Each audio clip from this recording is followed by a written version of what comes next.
Hello friends, welcome back to the session. So अभी हम discuss करेंगे about the basic of TDS and TCS.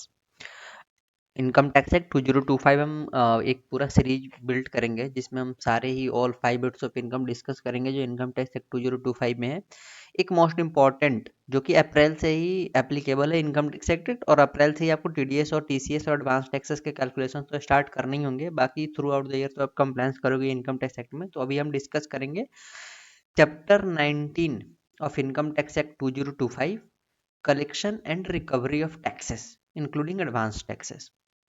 ठीक है, collection date is TCS, recovery date is TDS of taxes at source, and advance payment date is advance taxes. अब देखो ये बोल रहा है सेक्शन 390 जो कि ये चार्जिंग सेक्शन है for TDS and TCS. The tax on income shall be payable as per this chapter by way of, जो टैक्स होगा इनकम पे वो पेएबल होगा as per this chapter.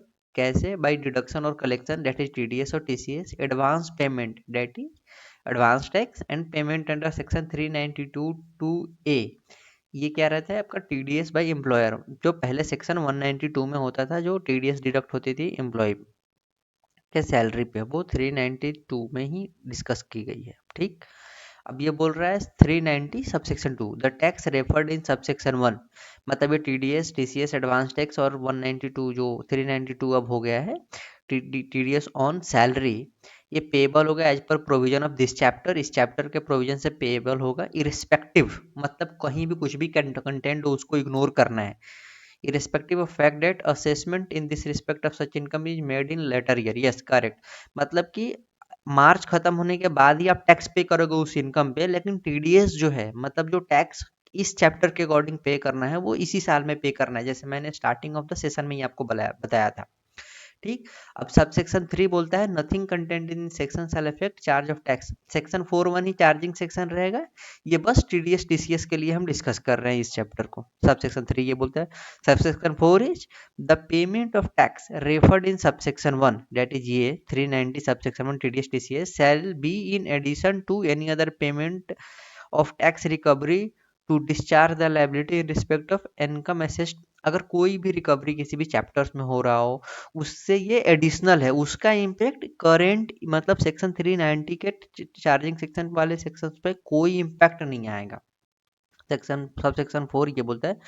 Sub section 5 is the tax deducted at source or collected at source that is TDS or TCS or some referred in 392 that is TDS on salary under this chapter and paid to the central government shall be treated as payment of tax on behalf of the person।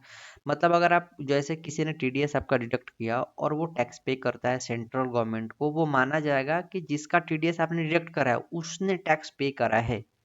ठीक, इसका from whose income of such tax has been deducted, मतलब जिसका आप TDS deduct करोगे उसके behalf पे वो माना जाएगा कि वही टैक्स दे रहा है।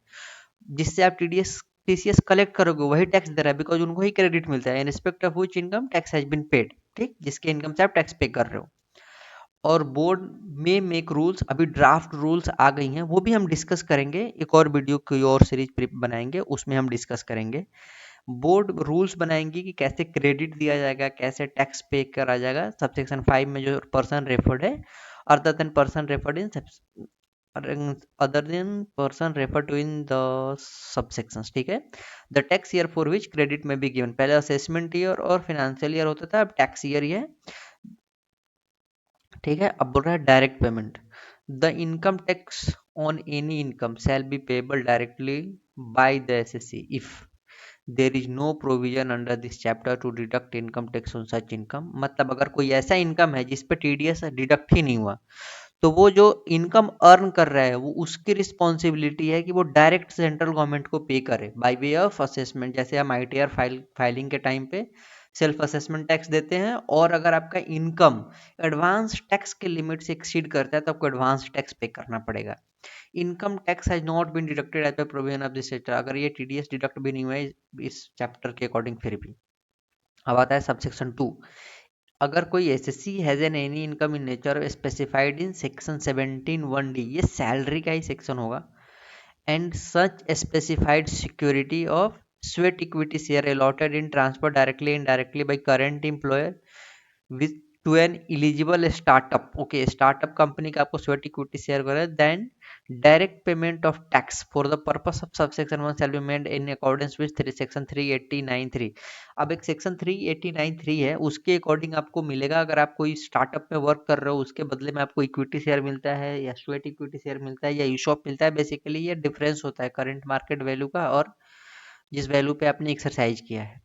Subsection 3 is where any payment, sorry, where any person including the principal officer of the company who is required to deduct any sum as per provision of this act or referred in section 392, मतलब कोई भी person जो TDS deduct करने के लिए required है इस provisions में और आपका एम्प्लॉयर डिडक्ट नहीं करता है और आफ्टर डिडक्टिंग फेल्स टू पे, मतलब डिडक्ट करके पे नहीं करता है और डज नॉट पे, या गवर्नमेंट को डिडक्ट करके पे नहीं करता है, द होल और एनी पार्ट ऑफ टैक्स, मतलब या तो पूरा पैसा डिडक्ट करके पे नहीं कर रहा है या कोई पार्ट पार्ट पेमेंट, मतलब 100 रुपये डिडक्ट किया उसने 50 पे करा, 50 नहीं करा, as required under this act, and where the assessee has failed to pay such tax directly, then the such person shall apart from any other consequences that may incur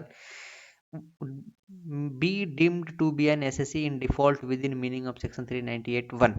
अब देखो ये 398(1) के मीनिंग में ये एसएससी इन डिफॉल्ट ट्रीट किया जाएगा और जो पीनल कॉन्सिक्वेंसेस अदर सेक्शंस के हैं वो रहेगा भी, और ये 398 में भी कुछ डिस्क्राइब्ड होंगे पेनल कॉन्सिक्वेंसेस, वो भी कम, जो भी ये डिडक्टर है वो डज नॉट डिडक्ट करता है या आफ्टर डिडक्टिंग पे नहीं करता है या फेल्स टू पे करता है और वो पे ही नहीं कर रहा है होल और पार्ट, वो माना जाएगा। ठीक, अब देखो ये तो रहा एक बेसिक, तो एक वीडियो हम यहाँ तक करते हैं, फिर आगे सेक्शन वाइज सेक्शन कर लेंगे कि कैसे हमें नेक्स्ट सेक्शन पे क्या डील करना है।